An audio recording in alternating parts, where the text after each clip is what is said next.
det som det gjør i det, det er en satanisk agenda. Det er at man brøyter ting som Bibelen i alder har fordømt,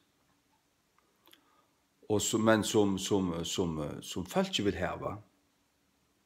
Folk ikke elsker sånne synd.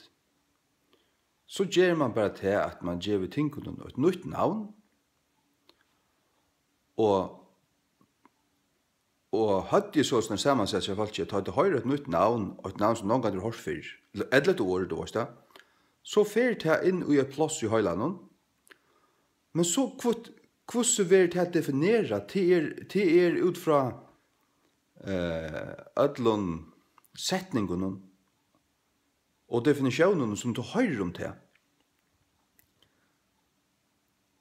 Så du sodomite, det kommer ur Bibelen, og til anstikt.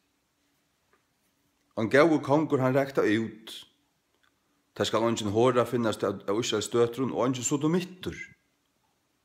Og Sodom til Sodoma, det ser som god dømte. Ta det for ivrum til strikene, det var en stinker som god ikke tålte. Alt det fylgjer vi, varst du. Tog hever det en synd, det føles syndut, tog det syndut. Folk vet at hadde synd, hadde rævelig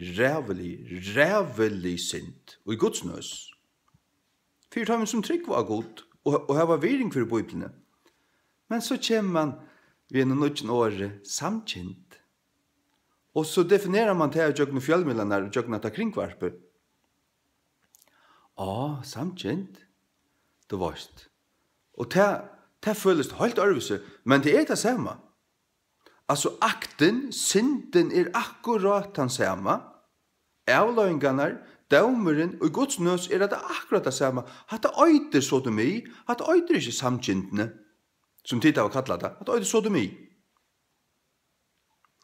Og så snakker folk alltid om at være diskriminerende og nirande. Så sodomi og sodomitter ikke et nirande år.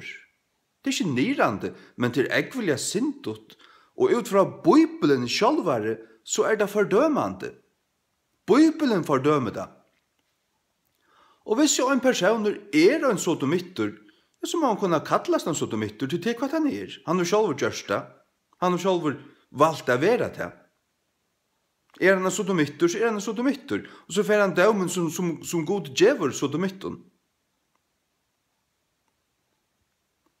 Ja.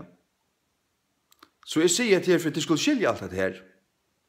Hatta kallas for Hegelian, Hegelian, dialectic, D-I-A-L-E-C-T-I-C, hvis du vil løyde på det. Og en eller annen Hegel fann på at det gav oss nær et navn, men hatt det en voisin du det.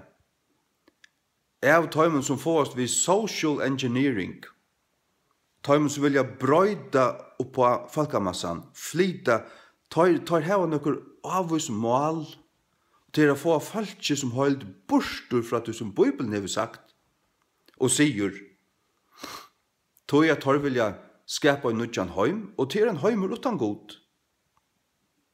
Vi stinga fingrarna i øyrene og fløyta tveifalsk fløyt etter ødelen som det sier.